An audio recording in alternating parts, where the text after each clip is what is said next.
ये एक थोड़ा पसमानदा इलाका है और जंगल के दामन में है, पूरे पहाड़ी के दामन में, तो ख़ास फसल यहाँ नहीं बनती। बेरोज़गारी बहुत है यहाँ, तो बड़ी मुश्किलात से ज़िंदगी हम बसर करते, बहुत मुश्किल। बहुत अमन पसंद लोग थे, मगर हमारे यहाँ कुछ रोज़गार का कुछ नहीं मिल रहा है।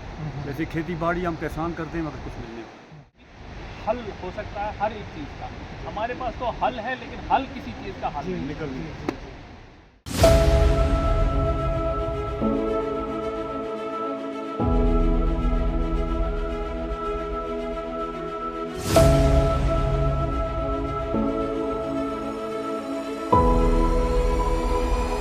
बंगस वैली की तरफ हम आ रहे हैं। बिल्कुल चारों तरफ जंगल ही जंगल है। आप देख सकते हैं सामने पहाड़, आप देख सकते हैं जिसके ऊपर बर्फ़ है सफ़ेद चादर की तरह। और ये देवदार की पेड़ जो बहुत ही मजबूत लकड़ी यहाँ की कश्मीर की होती है। और इस लकड़ी का ये घर देखिए, पूरा बहुत पुराना घर ये है। सारा लकड़ी का बना है, नीचे से ऊपर तक सारा घर लकड़ी का। 1982 लिखा है इसके ऊपर।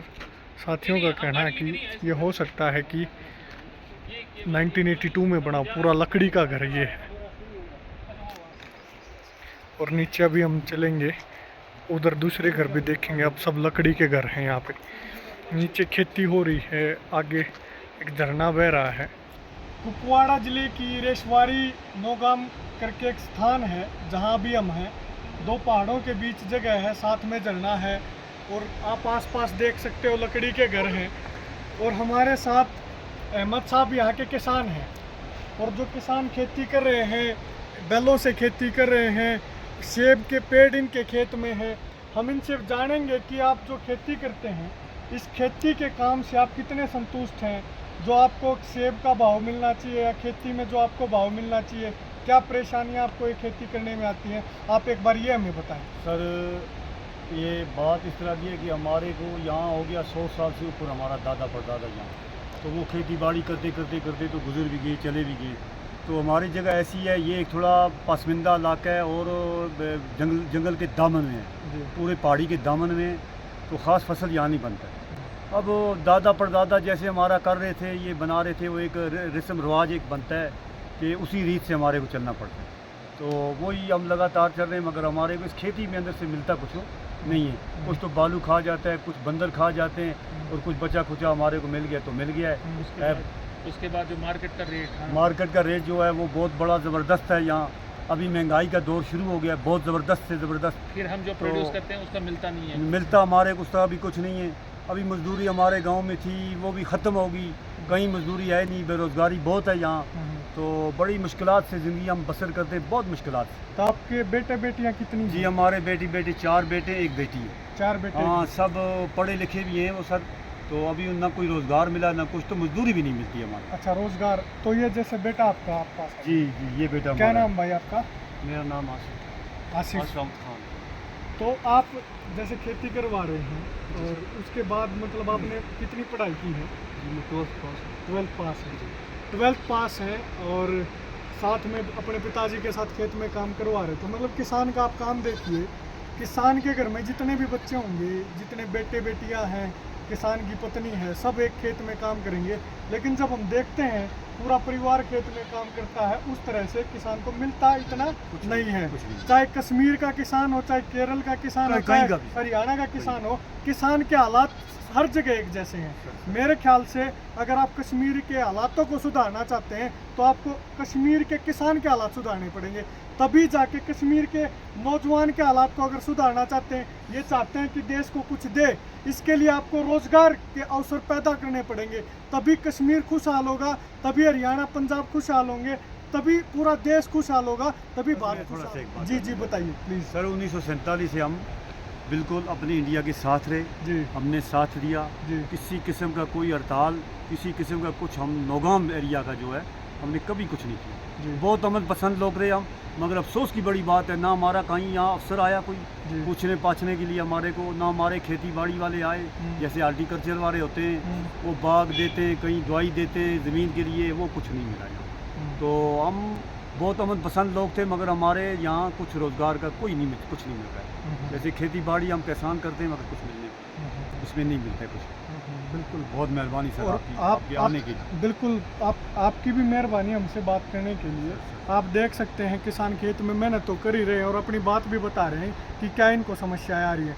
और बड़े बड़े ढिंढोरे पीटे जाते हैं, चाहे सरकार किसी की भी रही हो, हमने किसानों के लिए ये कर दिया वो कर दिया, लेकिन जब आप ऐसी जगह पे आएंगे, जब ऐसे रिमोट एरियाज़ में आएंगे, वहाँ पे वो स्कीम आपकी, वहाँ पे आपकी नीतियाँ कितनी पहुँची हैं, वो अहमद साहब आपके सामने खुद बता भी रहे हैं। सर कुछ नहीं मिला। हाँ, बहुत बहुत धन्यवाद। ये वो सब लोग हैं जो इस भारत में विश्वास करते हैं, देश में विश्वास करते हैं और भारत के साथ मिलकर इस देश की तरक्की की कामना करते हैं। और उसके ये वो तरक्की तभी संभव हो पाएगी जब इस देश की सरकार भी इनको लेकर जागरूक हो, आगे हो काम। आप बता रहे हैं कि सरकार आपसे ज़मीन ले रही है सर और बराबर में आपको कोई कंपनसेशन, कोई मुआवजा कोई नहीं दे रही। मतलब ही नहीं और सर। वो कोई ज़मीन देने। आपकी है, जमीन जो हमारी आपने 70 साल 70 साल 70 साल से आज़ादी ज़मीन के हमारी बाद है। से जिसमें जी आपने सर, मेहनत की जी है। सर, जिसमें हमने अभी मेहनत किया हुआ, दादा परदादा थे वहाँ उसी ज़मीन के अंदर हाँ, अभी वो ज़मीन दे रहे हैं। पहले तो कागजों में नहीं चढ़ाया, अब गवर्नमेंट तो इन्हीं की थी, हाँ, चाहे वो कोई सरकार थी, गवर्नमेंट इन्हीं की थी, उन्होंने कागजों में नहीं चढ़ाया। हाँ। और उसके बाद अभी वो ज़मीन समलेट रही है अपने को आपको, तो हमारे को ना कंपेशन उसका ना कुछ भी नहीं, कोई मुआवजा नहीं, कुछ नहीं।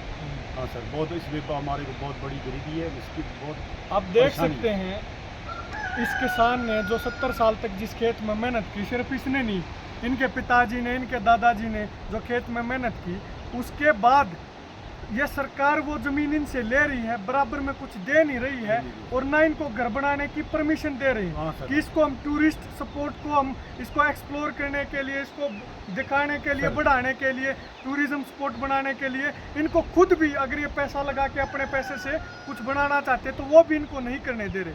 तो ये जो अगर सरकार की इंटेंशन सही है तो they should address their issues. Akshay भाई ये हाँ, अब ये बात देख लीजिए आपकी, यहाँ पे टूरिज्म सेक्टर इतना ज़्यादा है, ये मेरा बच्चा यहाँ पे 12th के लिए, तो क्या इसका एम्प्लॉयमेंट पॉसिबल नहीं है इतने एरिया, बड़े एरिया? बिल्कुल। तो हम जो आज की डेट में डिंडोरा पीट रहे, हम इतने लोगों को एंगेज करेंगे, उतने लोगों को एंगेज करेंगे, नहीं कर पा रहे हैं। ये मेरा बच्चा है, अभी ये 12th में पढ़ रहा है, अभी इसके जहन पर क्या इंप्रेशन पड़ेगा कि मेरे पास घर भी था वो भी छीन रहे हैं, तो रोज़गार की तो बात ही नहीं है। अदरवाइज ये इतना बड़ा टूरिस्ट स्पॉट है, क्योंकि मैंने आपको पिछले टाइम बोला था कि यहाँ पे अगर हम टूरिज्म पर ही ध्यान दे देंगे और अपनी ज़राअत पर, एग्रीकल्चर और हार्टिकल्चर पर ध्यान देंगे, तो इतना ये सेल्फ सफिशिएंट होगा, एक यहाँ के पूरी जवानों के लिए एम्प्लॉयमेंट का मसला ख़त्म हो जाएगा और बाहर से भी, अपनी देश से भी हम लोगों को ले आ सकते हैं यहाँ पे कि वो भी काम करें और उनके लिए भी हल हो सकता है हर एक चीज़ का। हमारे पास तो हल है, लेकिन हल किसी चीज़ का हल नहीं। निकल गई। बहुत बढ़िया।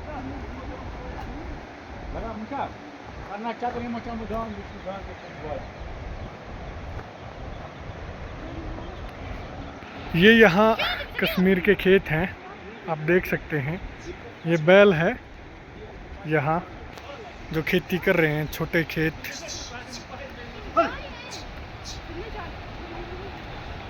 और ज़मीन देखिए पूरी उपजाऊ। सामने भी लकड़ी का घर है, मुर्गी के बच्चे हैं और मेरे सामने आप देख सकते हैं ये भी लकड़ी का बना है। ये कलम इसको चढ़ाई है पेड़ को। ये सेब के पेड़ हैं, ये भी सेब के पेड़ हैं। और आप ये आवाज़ सुन रहे होंगे पानी की, आप देखिए बहते हुए पानी को। ये बकरियां यहाँ मिल गई। ये कश्मीर का, यहाँ से ये समझो कि पाकिस्तान बॉर्डर बिल्कुल नज़दीक है, 10-20 किलोमीटर है। और बारामूला से भी आगे ये जगह है, बंगस वैली की एक जगह है, ये नौगाम सेक्टर इसको बोलते हैं। और ये यहाँ की खेती में आपको दिखा रहा था, यहाँ का झरना आपको दिखा रहा था कैसे पानी फ्लो हो रहा है। बकरियाँ हैं, यहाँ का जीवन देखिए। ये छोटे छोटे घर हैं, पहाड़ों के बीच छोटी छोटी खेती है, खेती होती है। और तो किसान बैलों के साथ खेती यहाँ पे कर रहे हैं।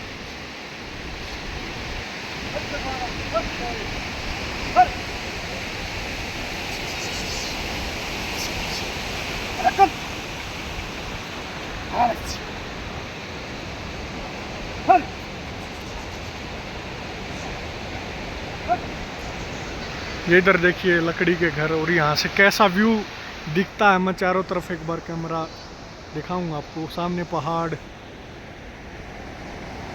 और सामने फिर पहाड़, उनके पीछे बर्फ़ के पहाड़, पीछे फिर बर्फ़ के पहाड़, आगे झरना।